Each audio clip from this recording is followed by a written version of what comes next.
Welcome, everyone, to the Nerd Journey Podcast, episode number 32. We're joining you every week to talk IT career, news, and opinions based on our points of view. I'm your host, John White, at VJourneyman on Twitter, joined by my co-host, Nick Cordy, at NetworkNerd_. Hey, Nick, how's it going?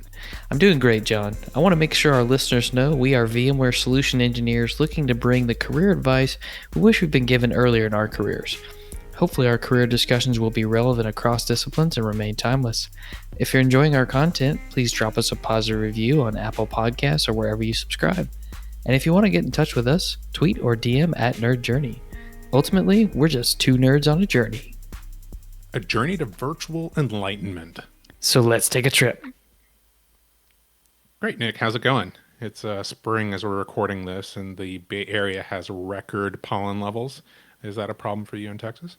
Oh yeah, it's pretty rough, especially with the weather fluctuations that happen in Texas. You know, we thought it was winter, and then we thought it was spring, and we thought it was winter, and we're kind of in that period where you might have to turn on the heater in the early morning time, but it's probably going to go to the air conditioner in the afternoon. That tends to mess with people's allergies, sinus, all over the place. I hear you. We took the heated blanket off of our bed, and we thought it was done for the season, and then we had like a week there where it was pretty chilly, and then it's hot as we go to bed and chilly in the morning. When you say chilly, are we talking like 65 degrees? Is that accurate? Or Ooh, I mean, not that cold. It's like maybe 68. Oh, okay. Fair point. Yeah. West Coast life. No, it's down to the 50s. Okay. I'll give you that. Now, we're talking to Tony Reeves of the Gigacast this week, right? Is that accurate? Yes, indeed. I first met Tony at VMworld US in Vegas in 2016, and it's pretty exciting to have him here on the Nerd Journey podcast to talk about his career path, how he got started. It was a story that I didn't really know, so it was interesting to hear. And actually, I think we're going to be making this a two-parter, right?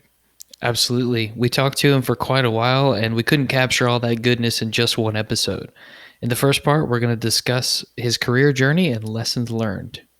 All right, well, let's get right into our discussion with Tony Reeves. And we're joined by Tony Reeves. Hey, Tony, thanks for joining us. Hey, guys. Thanks for having me on. Awesome. Hey, out of the gate, can you tell us about the Gigacast podcast, how you got started in that?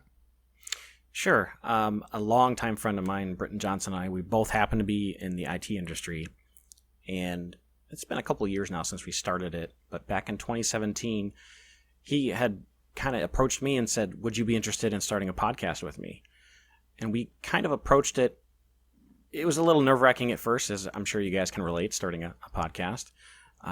But it was something that we wanted to kind of get more of the small, medium business voice out there. We saw a lot of real high-level enterprise products that were being talked about at VMworld that were extremely cool, but may not necessarily resonate with some of the smaller companies that don't have budget to apply some of those really large-scale technologies. So we just kind of got together and decided to just start talking about some of the products and going through some of the products. We expanded that format out a little bit. It was just Britton and I at first, and we expanded that out to include some guests. So it's been pretty positively received out in the community. So we're pretty happy with how it's going. Yeah, I definitely enjoy listening to it. So I encourage anybody who's out there who hasn't listened to the Gigacast to subscribe and go through the back catalog. There's 20-something episodes. Is that right? Yeah, I think we're on episode 24 or 25 now, getting up there. You can subscribe on iTunes. It's on the Google Play Store. And we're working on redoing a website, but you can listen to it on the gigabrit.com website as well. Oh, okay. Very cool. Well, let's jump into your career overview. Can you give us a sense of how your career has evolved, like, I don't know, out of school, like even maybe starting with how you got involved with technology at all? Sure. I've kind of always been a gadget guy, even from, really young age. I was always interested in computers and took all the computer classes I could in middle school and high school. I ended up getting involved in a friend of mine was having some issues with his PC. This was early 2000s. I want to say right around 2000, 2001. I ended up doing some repairs on his computer. cleaning it up, removing spyware, that kind of thing, and got really interested in maybe making a little bit of a business model out of that. And I started my own little small PC repair business. And I ended up working with a lot of different folks in the regional area here in Wisconsin, and just cleaning up their machines, reimaging them, things like that. And that really got me interested in that. I pursued from that point. I had a little bit of a hiatus from technology from a professional standpoint for a few years, and then ended up getting a job at a telco where I was doing help desk support. I started up, tells you how long ago it was. It was back in the dial-up days. I started up on the dial-up help desk when people were having issues with their internet, kind of troubleshooting and helping them out there, and then was able to get moved over to the DSL high-speed line, and then also the web hosting. I kind of started moving in that direction as well. It's interesting right away that you were in kind of the on the PC hardware side. Mm-hmm. I've noticed that, and this might or might not be true for you, that there's a lot of crossover between gadget people and PC builders and like other groups. Like I remembered that your Twitter handle is Import Car Guy. Mm-hmm. Do you see a lot of crossover in attitude towards PC building and like import car, like modifications and aftermarket add-ons, those kinds of things? Yeah, I mean, I know a lot of people out in the technology world that do a lot of that same stuff. They're building their own PCs, they're building gaming rigs, and nowadays it's building VR rigs, and then they're modifying their cars. It always seems to be something that goes together, along with, there's a lot of folks in the technology community that are also musicians, which I play guitar. So it's kind of funny as you get more networked and talk to more people in the community, how much we really do have in common. Is kind of neat. Yeah, it's funny. It just struck me. I think I thought of you when I read this article about the crossover between PC builders and people who build and modify their own AR-15s, the rifle, and it was like this perfect. Oh, here's the base, and then here's all these accessories that you can hang off of it. And I was like, oh, that reminds me of like car guys too. And then it reminded me of you. So just thought I'd ask that question. It is good to get confirmation on that, though. Yeah, we definitely have a lot of that, I think, same mindset. And we come from the same similar backgrounds. Actually, a lot of the car stuff happened. I actually used to work on cars as a living before I got involved in technology. So I was, working on cars, doing exhaust systems, alignments, tires, batteries, oil changes, that kind of thing. So kind of made that switch. But from the what's dirtier? Is it opening up old PCs or opening up cars? It depends on the environment. I've had some pretty nasty PCs in my day back in manufacturing, where my most recent job, where we had some machines that were just covered in paper dust and just nasty. My worst story from an automotive standpoint is I had to, in the middle of winter one time, I had to replace an exhaust system because somebody had hit a deer. That's a common thing here in Wisconsin, and it was one of the nastiest jobs I've ever had to do in my entire life.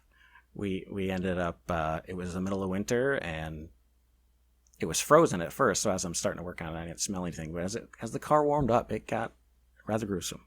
Oh, that's rough. Yeah. Is that worse than the Tiny Tot's dirty diaper, or better? Ooh. As a parent, yeah. That's a tough one. That's a close call there. Did I tell you about the guys I once hit a deer with my Intel NUC? What? Yeah, I just made that up. Sorry about that. No, that never happened. Yeah, any chance to talk about my Intel NUC? That's the extent of my PC building these days. I think I got Nick with that one. He had to go on mute. Nice. Yeah, so where were we? We were talking about the telco job. So I ended up doing that for about a year, and I, for some family personal reasons, had to step away from that job, and I ended up back in a role where I was doing kind of customer service related things. And at that particular employer, they were an outsourcing company. they ended up needing a new network technician. And I knew the guy that was in the role at the time, and he's like, you should really apply for this. I think you'd be good at it. And, with my background, I'm like, yeah, it's absolutely what I want to do. I don't want to be doing this customer service stuff.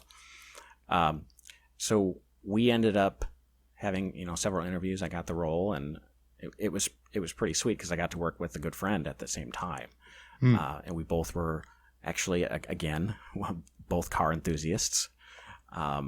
He had a modded CRX and an S2000 and some other pretty sweet rides.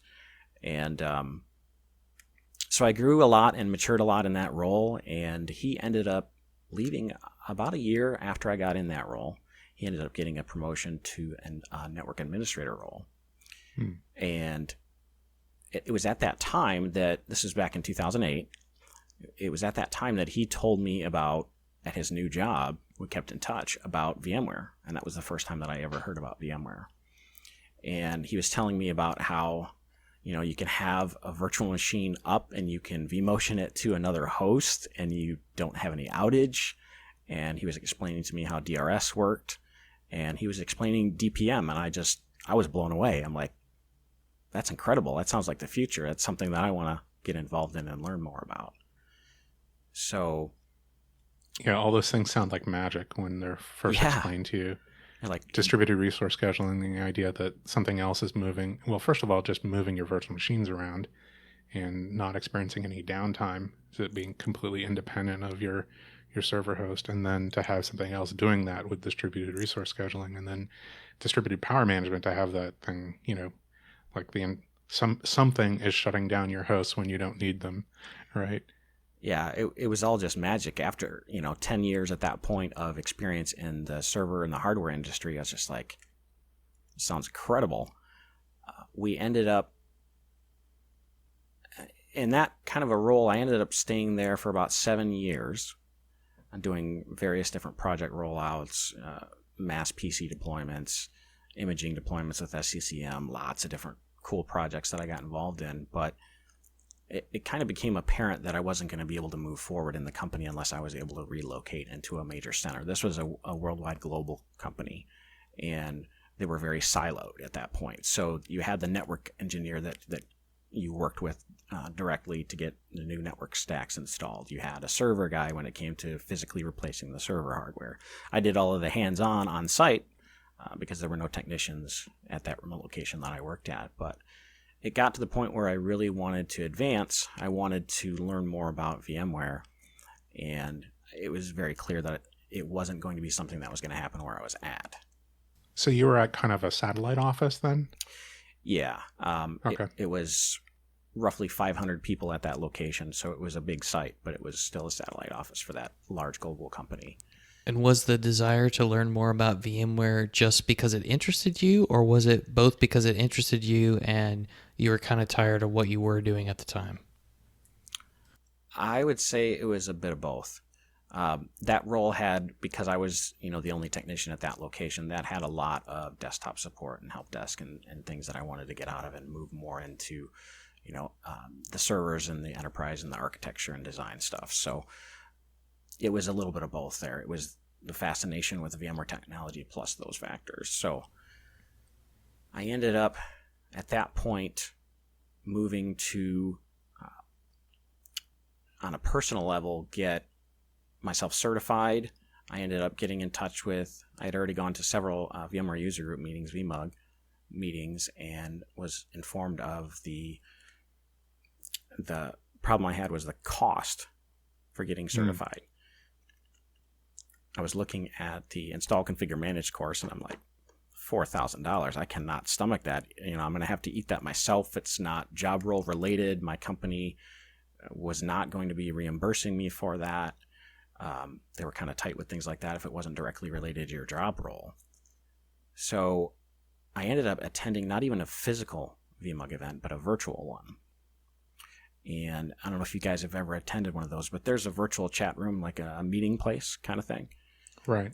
And I ended up getting involved with somebody who I still keep in touch with to this day on the Wisconsin VMUG group, who pointed out the fact that, hey, I work at MATC, a local tech college, and we offer that install, configure, manage course.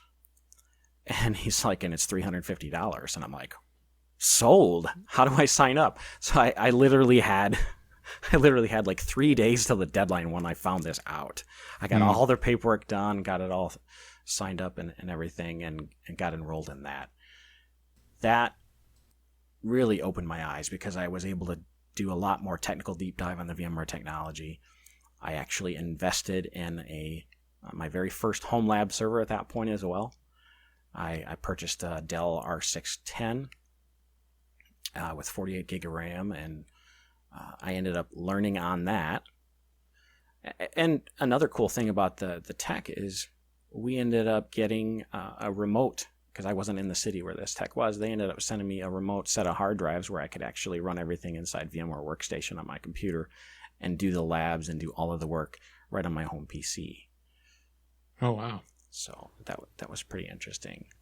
Now, was that class delivered like as a live instructor that you went on campus for, or was it streamed?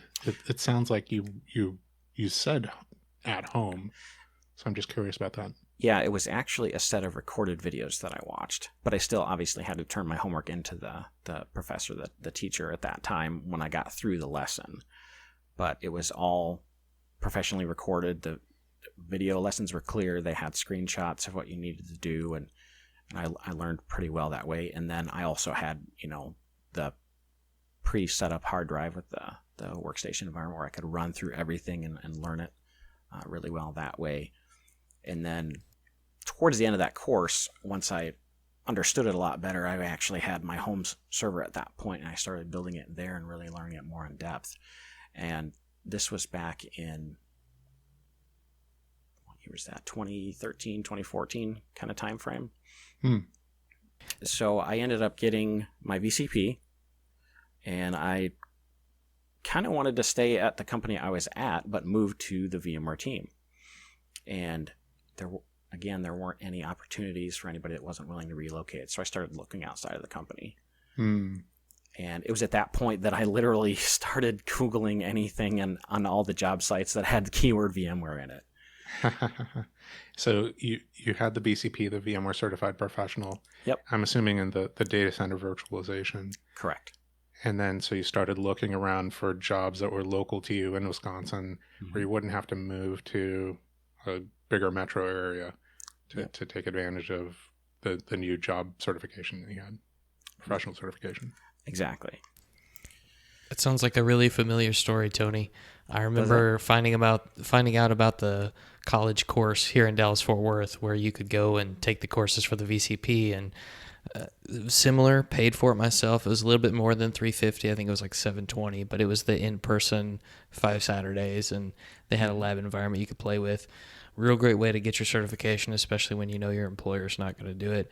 So you must have perceived some kind of value in that certification when you found out about it at the VMUG. What were those people saying that it had done for their career that made you want to go for it? I don't know that it was anything that they necessarily said at a VMUG. It was just something that I had from prior knowledge, having friends that had gotten Microsoft certifications in the past. It was kind of a prior knowledge thing where I knew that the folks that had the certifications always seemed to have a leg up when it came to interview time.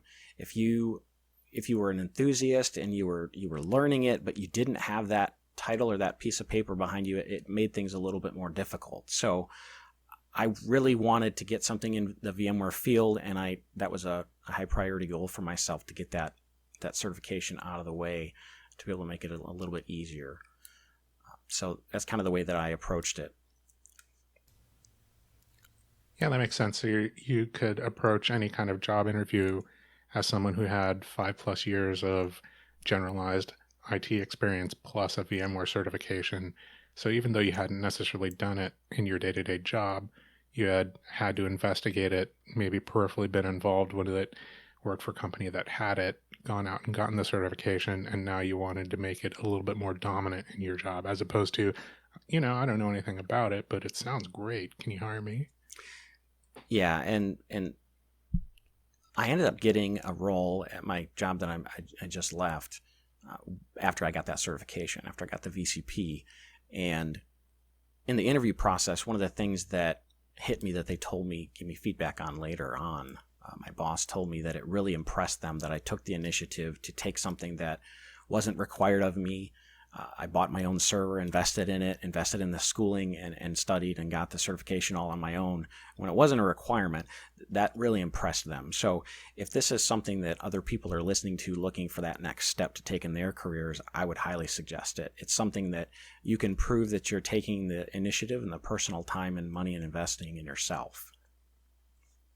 Yeah, not just the cert, but also the investment in your home lab, because I know we've talked about this before, John, but that's great relatable experience. If you can do it in your lab, that means you can do it in production. Pretty sure Tim Davis told me that one day at a VMUG. Yeah, it's really interesting. I definitely have heard that as an interview question, especially from hiring managers. Just even if, maybe a question, a filter question that's something like, have you ever had a home lab, or have you ever, worked on this in a lab environment? Do you have a personal lab environment? For someone to say, I've never ever done that, is kind of a question mark. On the other hand, it's also like a privilege filter, right? For someone who wants to do better, to first need to invest like thousands of dollars in hardware, maybe like that kind of sucks as a prerequisite. um so I would say, even if you've labbed things, maybe not on personal hardware, but VMware, for example, has a learning environment that you can go. The hands-on labs is what they're called. So things like that. Oh, I've worked on that technology in a hands-on lab.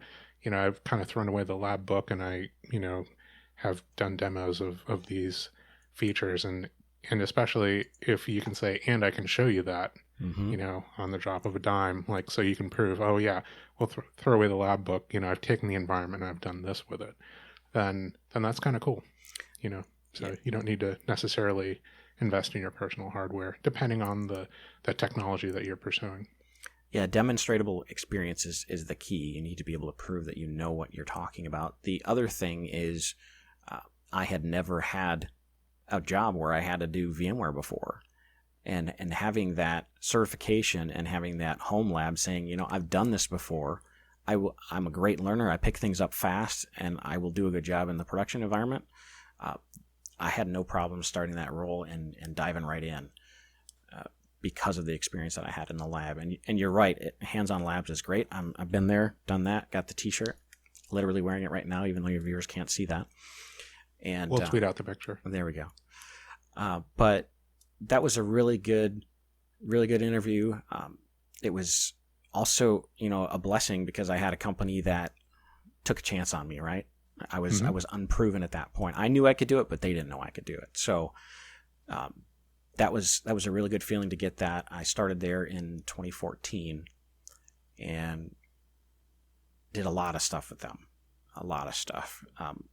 Literally a couple of weeks after I was on board, I was already swapping out switches in the main telco closet, and we ended up swapping out and building a brand new VMware environment for each location. This was, at the time that I was brought on board, 5 locations throughout multiple states in the Midwest. So going from no VMware experience to right in the thick of it, and I loved it. It was exactly what I wanted to do. There were some things that I didn't like about the job, but every job has that. There were some aspects where it was a smaller company, so I still had to do some of that help desk, workstation setup kind of thing that I did my best to support the people, but it was something in the back of my mind that I always kind of wanted to leave behind and focus more on design and architecture. Did you have any other folks that worked on VMware stuff with you, or were you the only one? I was the only one. Actually, my boss kind of knew it at a very entry level stage, and he kind of managed it and then worked with some partners that we had to do anything major. And then when I came on board, he just handed it all off to me. And then I ended up working with the partners on major projects and things like that. So we ended up, like I mentioned, refreshing all of the major VMware environments. And then it was about 3 years ago now, we were in the market for an all-flash array. and we were looking at several different vendors, and we had put in a POC of a specific all-flash SAN, and things were a little bit different than we were told they would be in terms of like a compression dedupe ratio, etc.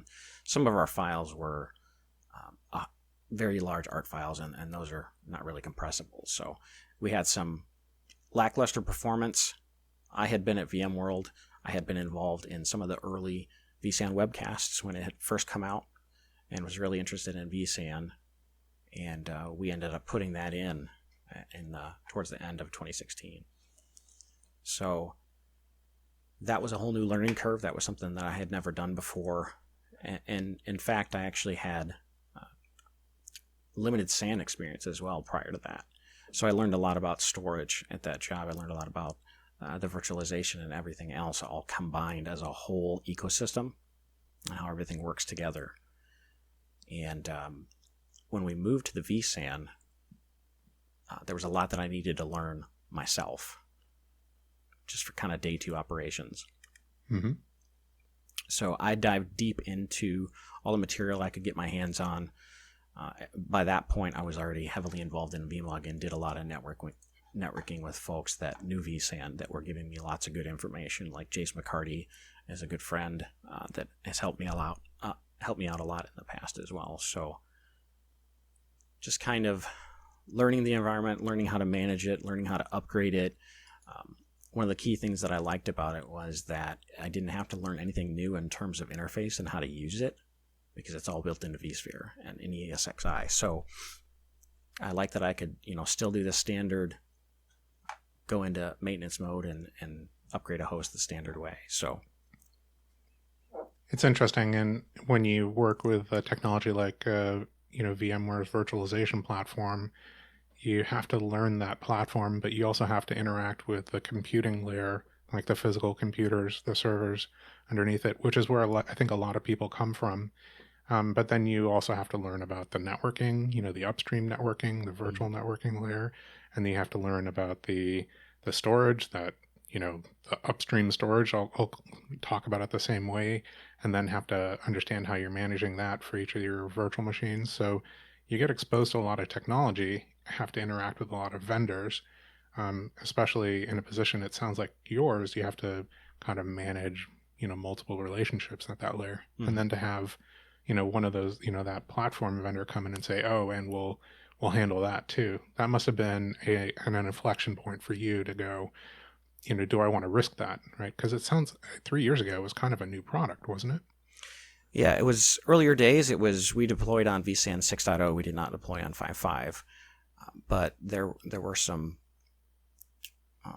things that have since been fixed. Adaptive resync is now much better, and some other things that the product's improved quite a bit.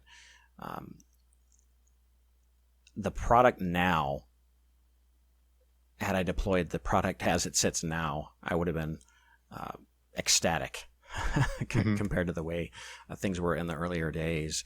And we weren't by any means the first vSAN customer, but when we deployed it, there were some challenges, and we got through them. And even through the challenges, we never had any kind of an outage, data loss situation, any kind of an issue with it. It was a stable platform that always provided the data and kept the VMs in the uptime in check. So never had any issues there. We did find that when we deployed originally the design from the vendor partner, there were some things that I wanted to correct once I learned a lot more about vSAN. Mm-hmm. So we had originally deployed on single disk groups, and we had a situation where we had a host lockup on us when we already had another host that we were upgrading as part of we were upgrading from 6 to 6.5 on the hosts. And we ended up with a situation where we had a resync time that took quite a bit of time to rebuild data parity on the system. So in order to rectify that in the future, we ended up designing with the now VMware recommended dual disk groups right off the bat. We ended up changing that around and fixed that situation. At that point, then we had parallel write cast devices. So And then adaptive resync and everything came along and fixed it even better. So That's really interesting that you were able to.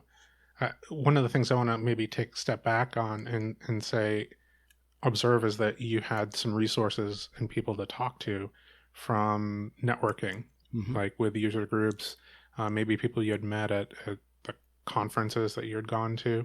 Was that a benefit to you in your career, kind of, again, pursuing these, technical decision points, but your career decisions as well? absolutely. There's been so many different people throughout the community that have been influential and helpful, mentors and teachers. And a lot of them I've got to know through VMUG, through advocacy programs like vExpert, etc. So that's absolutely a huge factor in so many different things that I learned, was the networking and the folks that I was involved with. Now, you mentioned seeing the vSAN product on an early webcast, and I know that you and I met. I want to say the first time we met was at a VMworld, not this past one in 2018, but maybe 2016. Yep, 2016. Is that right? Yeah, the first year in Vegas we met. Right. So how has going to conferences like that, maybe not just VMworld, but I don't know if you've gone to other conferences, um, how has that affected your career? I assume that it's been a net positive, but maybe you can talk about your experiences at those things and the kind of echoing effects of going to them. Yeah, so there's this thing that we call the V community, right? And that plays a Everything with a V. yeah, exactly. That plays a big part into it. So going to the conferences, I was able to network and meet people such as yourself, a lot of other people that were in charge of the products, and talk to them specifically, bend their ear on maybe questions that I had specific to my environment or specific to a new technology that I wanted to learn that potentially could go in my environment. So there was a lot of changes going on at VMware in terms of all the, the product cycles, new products coming out, things like that. It's very valuable to go to all those conferences and learn from people. But I noticed the more I got involved in the conferences, the more my shift went from attending sessions to talking to people. So the very first VMworld I went, I hit like every session that I possibly could. My last VMworld, it was as much networking as I could. So meeting up with friends, talking about technology, and a lot of the sessions, not all of them, but a lot of them are recorded. So that was content that I could get later.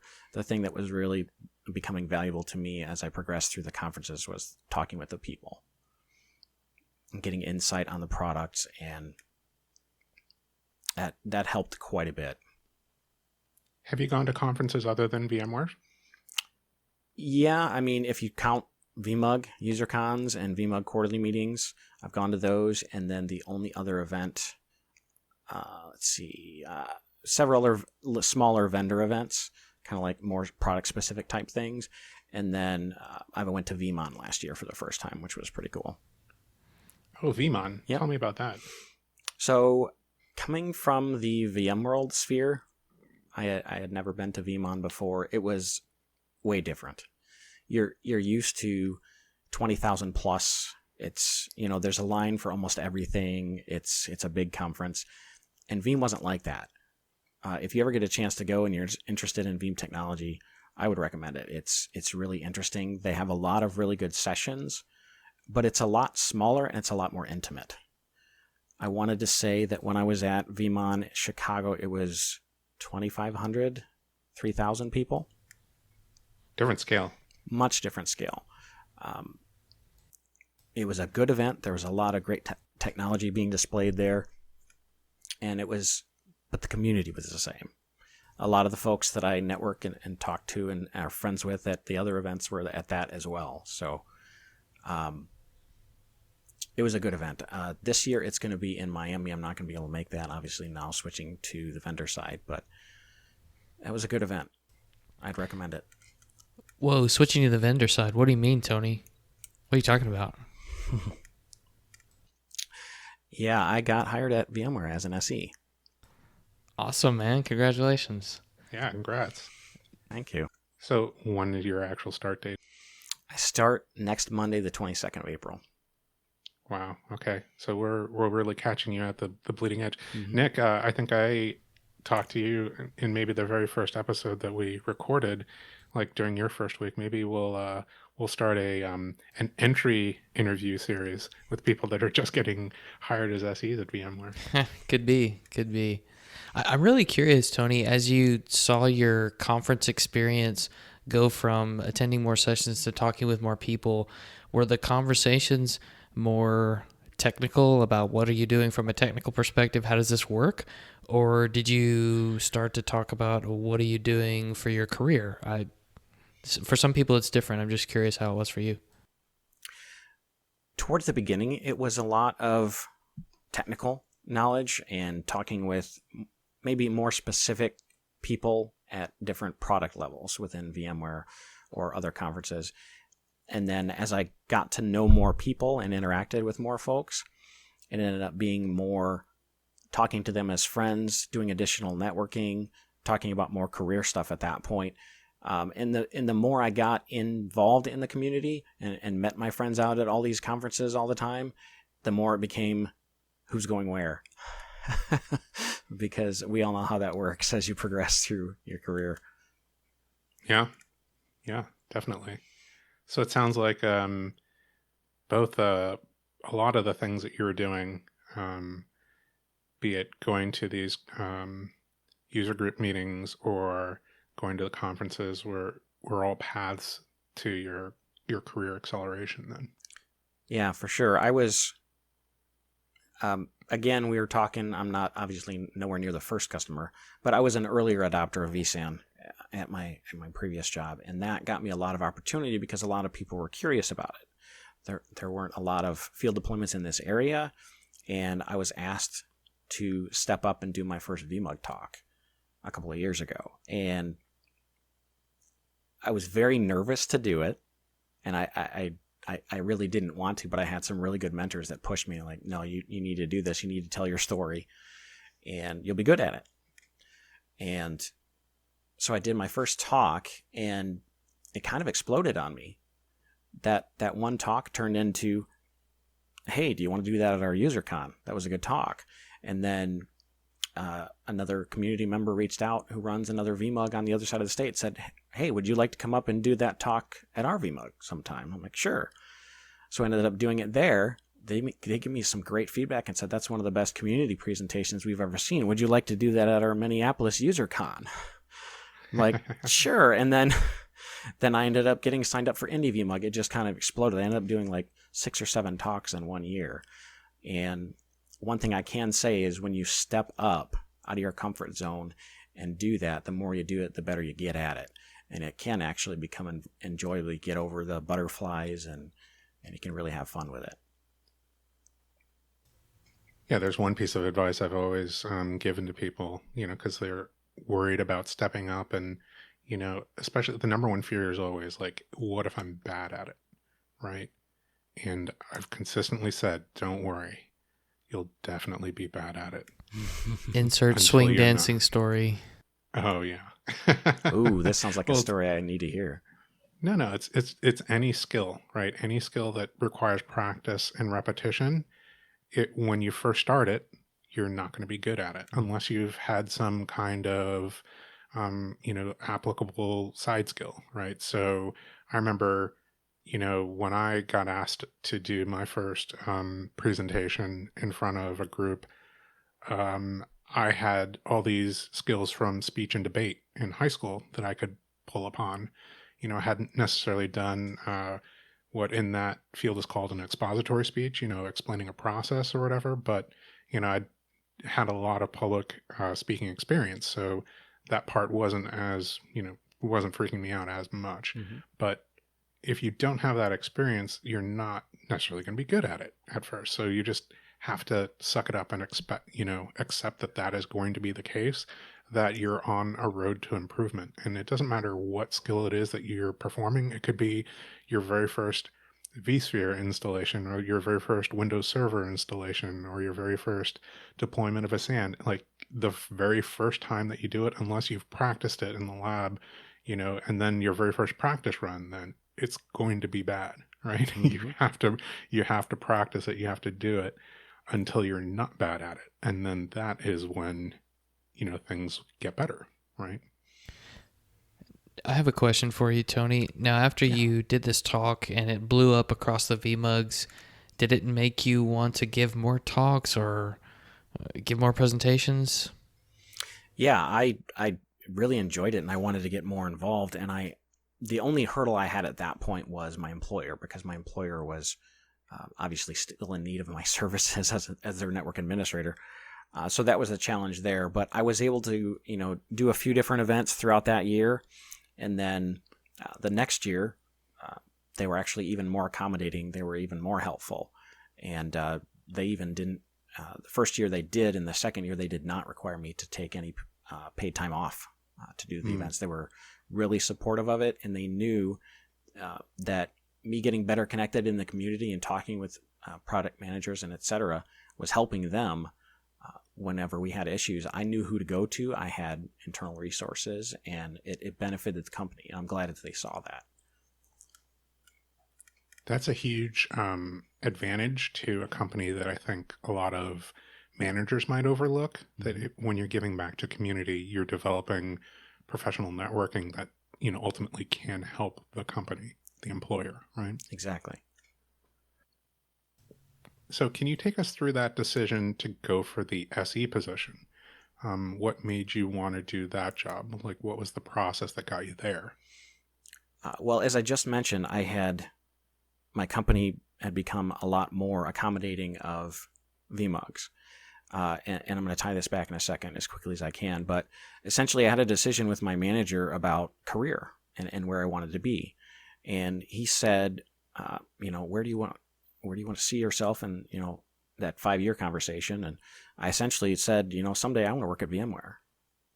That's my goal. I know a lot of people that work there. I admire the company. I admire the product, and that's where I want to be. And it took guts to say that to my director, that I don't want to work for you anymore. I want to work for VMware. But he took it really well, and he said, let me know what I need to do to help you get there. And he was really supportive. Wow. And that's what got me the time off to be able to do all those VMUGs the next year. So tying back into your question on the SE role, it ended up being a situation where I wanted to learn more. I wanted to work for VMware. As we previously said, that was a goal that I had set for myself. And I had applied several times for a few different roles. And as you know, it can be a frustrating, long process getting hired at VMware. And I had ended up getting, I was actually kind of taking a little bit of a break from applying.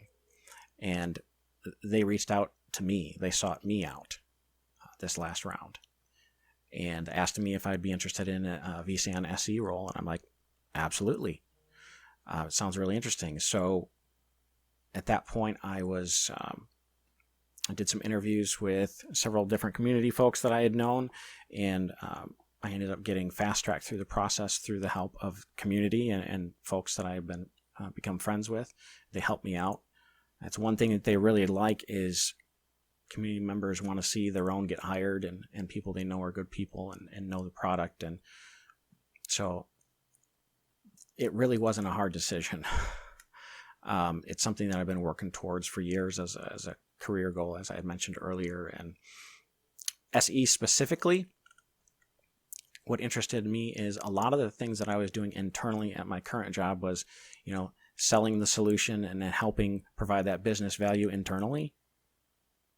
All translates really well to that SE role. When you've got a new product, especially at the time we deployed vSAN, a newer product that they weren't sure on, you have to sell that solution and provide that business value back to the director to be able to cut that PO, right? To get that new technology, that new piece of shiny hardware in that you want to play with. I was able to do that successfully in many different projects, and I felt that I would be a good fit there. And then just knowing what it's like to work internally at VMware, the ecosystem, from the top down, the leadership and the integrity that most employees that I've seen and interacted with have shown, really made it a place I wanted to end up. Just out of curiosity, were there any other roles you had considered separate and apart from the SE as a possible good fit for you?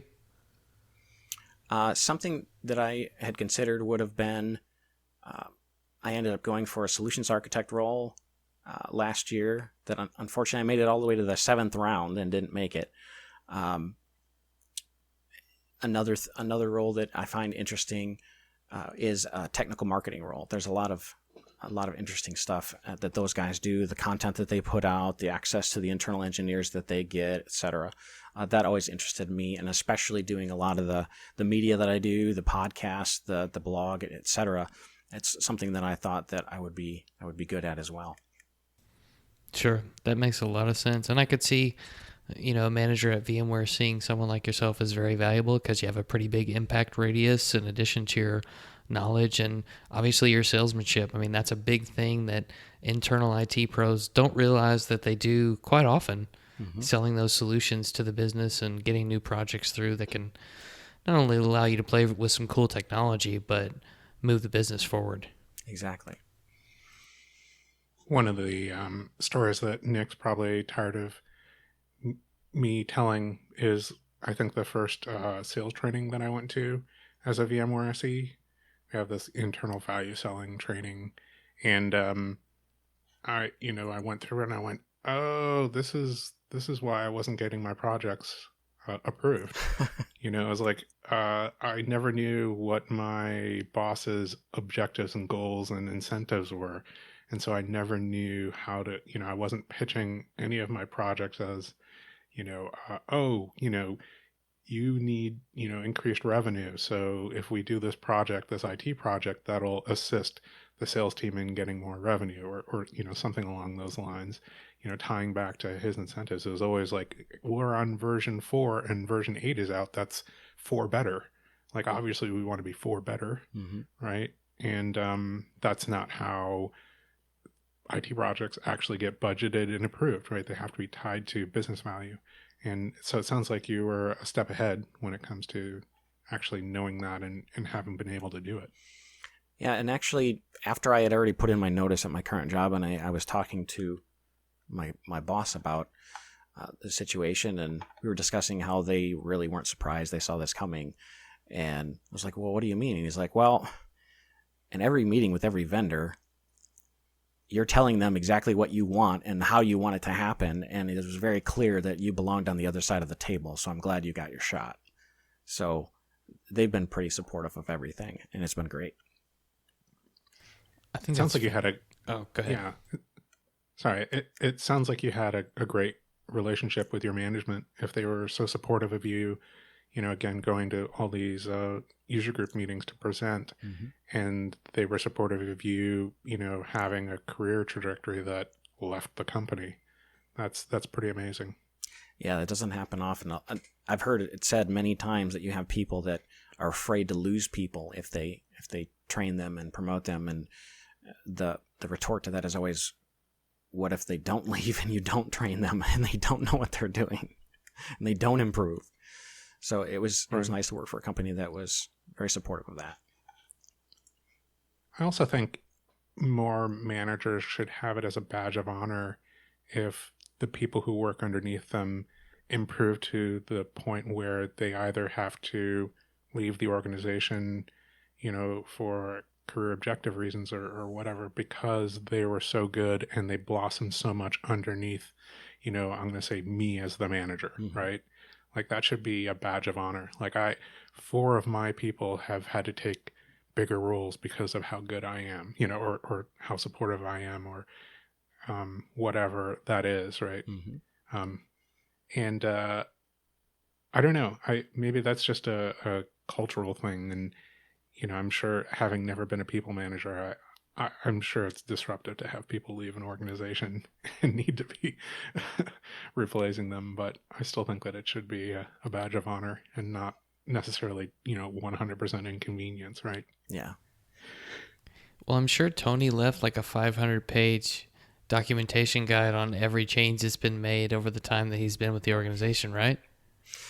Well, my documentation was as updated as the projects were completed, so there wasn't a ton for me to do to actually close things out. I ended up having a short briefing with one of the partners. That's actually, there isn't any staff. One of the reasons I kind of felt bad leaving is there really isn't any staff left behind to take the workload. So they're looking at hiring 3 different people. But You were doing the job of 3 people? no, we were short staffed for a long time. But yeah, we ended up with a situation where we've got a really good vendor now that we can trust, that really knows VMware and knows networking and knows a lot of the different things that I was doing pretty well. And he basically, we had a meeting a couple weeks ago, like a knowledge transfer meeting that was scheduled for 3 hours, and we pretty much said, is there anything you need to know? No, we're good. Are you good? Yep, we're good. And it ended up being a couple-minute conversation. He knew where the documentation was, and everything was good to go. So I'm confident that I'm leaving things in good hands there with him.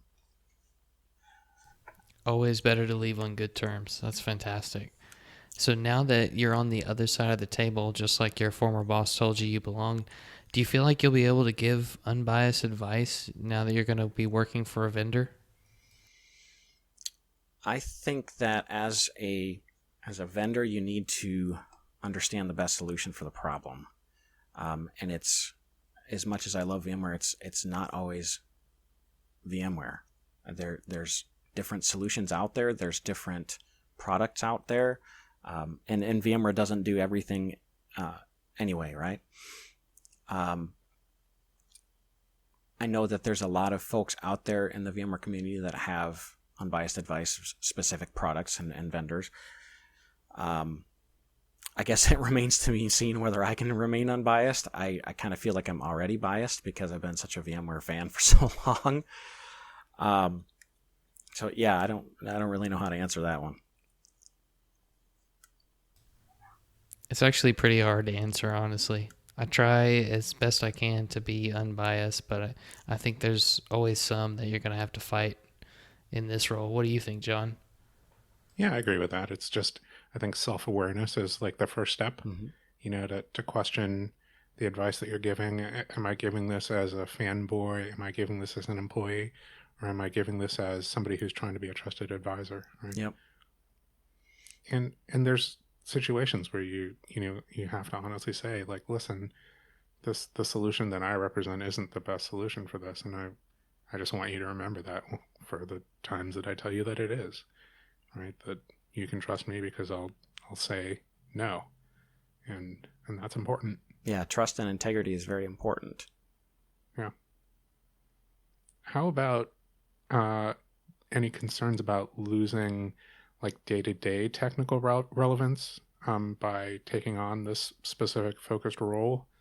You're not going to be able to say, hey, this is the latest and greatest like telco and WAN networking that I've worked with in my day-to-day experience for much longer, right? Mm-hmm.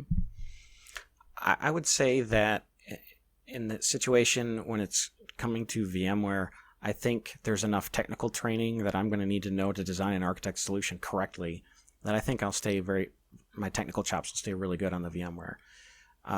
In terms of everything else that I might not touch as often, that's what a home lab's for. That's what hands-on labs are for. I mean, I'll be busy enough learning the products and busy enough learning the fire hose, as everybody calls it, when you come on board. I'm okay with losing some of that, but I'm gonna try to stay as technically sharp as I possibly can, and that's I just upgraded the home lab last year and got some other things planned to maybe upgrade to an all-flash vSAN and have that at home, and do some more things at the home lab level that I might not be able to do elsewhere. So I think anytime you move to an SE role, you're going to lose a little bit of that because you're just not doing it day to day from an operations standpoint any longer.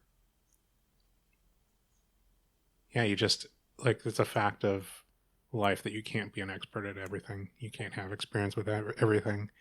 And even, if the things that you had experience with, there were still things that were outside of your experience. So Exactly. it doesn't matter what you do. You're constantly, you're going to be a jack of all trades and shallow, or you're going to be, have a little bit more mastery and a little bit more focus, which means things are going to have to fall outside your area of experience day to day, right? Yeah, and that's actually one thing that I am looking forward to is being a specialty SE, being a vSAN SE. I will be able to focus and deep dive and learn it inside and out and have a lot more opportunity to get deep on the product, where as a more broader generalist and network administrator, there's so much that I have to know that you can't ever be super deep on any one particular topic. So that's something that I'm actually looking forward to in the specialist role is having that time and focus to be able to learn that better. Were there any fears jumping into a specialist role from a more generalist?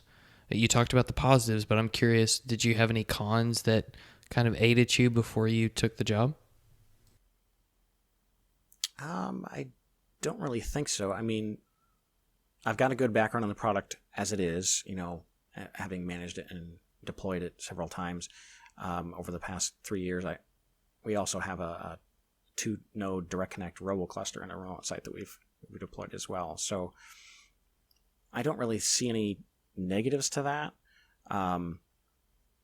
The vSAN aspect is something that I've always enjoyed, and it was a pretty fascinating technology from the get-go, and only as I've learned more, it's become more interesting.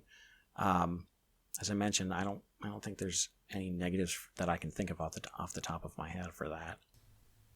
Sure, and just to be clear, I wasn't trying to create any doubt. I just meant from a career standpoint. Some IT pros that have been in that generalist, I touch everything at my company, and now I'm moving into this role where I only have this specialty.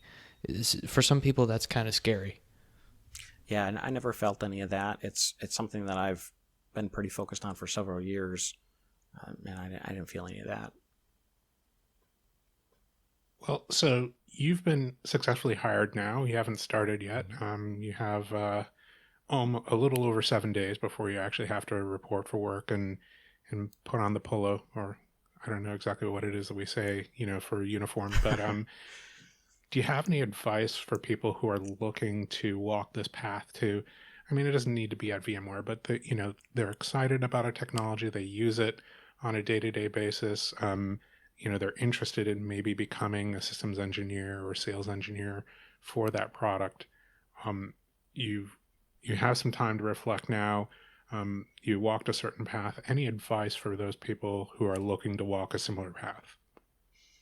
Sure. I would say one of the main things is get involved with a mentor, somebody that can help you, somebody that's done it before, somebody that can give you some of those steps that you need to take. I was very fortunate to have many different mentors and many different folks that I know that are inside and outside of VMware that have given me excellent career advice. And one of the main things is just having somebody that can be that sounding board when you're looking at stepping out into learning something new, where to get started, maybe community involvement from an aspect of who knows this that can help me learn something. I've been involved in, people have asked me about vSAN in the past, and we'll throw a quick Zoom meeting together even as a customer and just walk you through some of the basics and setting things up in your home lab. You need those people to help you grow, help you to learn the next steps. I mean, I would highly recommend getting involved in advocacy programs such as VMware vExpert. That's really interesting because you can get access to software keys where you can, deploy things in your home lab that you might not have the opportunity to learn otherwise. There's just so much benefit to getting involved and tied into the V community. I would recommend, if you're completely unsure of where to start, go to your local VMware user group. Talk to people there that are deploying the technology you might be interested in. Networking is huge in this industry. And I wouldn't be where I'm at today if it weren't for the community and networking and mentorship. So I would recommend starting at the local VMUG level for sure. So maybe I'll generalize that then for people who are interested in making that type of transition, VMware or not VMware, to get involved with a user group, to search out mentors within their own company and maybe outside of the organization that they work for. It sounds like you're saying. And then start asking for advice and start saying, hey, I'm thinking about walking this path. Do you have any advice for me? And maybe, look for people who already have that job and ask them for their help and their advice on how to walk that path. Yeah, and another thing that I never thought I would ever get involved with, because I initially saw no use for it when I joined 10 years ago, was Twitter. Twitter is huge in the IT community. You can ask general questions, and whether you're from Microsoft or VMware or whatever vendor you're from, people are always more than happy to answer questions, whether it's career advice or whether it's technical advice, or you're literally in the middle of an outage and you're having some sort of a problem, you need a quick answer.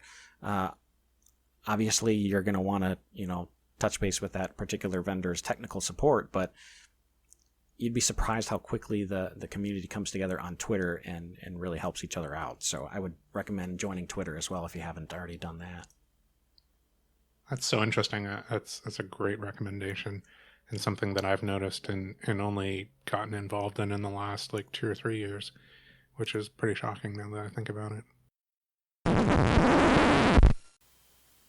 Okay, Nick, let's cut off the interview right there. Anything pop into your mind while we were listening to that discussion with Tony? I definitely went and looked up the Wired magazine article I mentioned that connected the AR-15 rifle building culture and PC building, hanging accessories onto things and all that.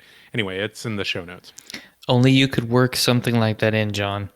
I think we should track the clicks on that link, because I really want to know how many people are going to go and read it. You always have an interesting thought, article, book, movie, video for different things. It's fun.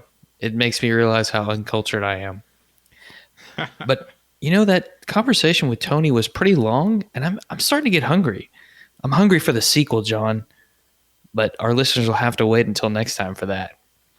Just a reminder that we want people to subscribe and give us a positive review on Apple Podcasts or wherever you're listening. We want to know if we're being helpful, and we're always looking for interesting questions to ponder. We're collectively on Twitter at Nerd Journey. And remember, ladies and gentlemen, to send that tweet out for the John White School of Mentoring, because all the things you've heard today are official curricula from the school. Pricing and packaging to come. All right. Okay.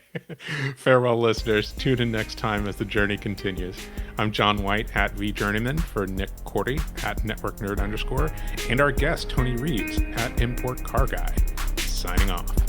Adios.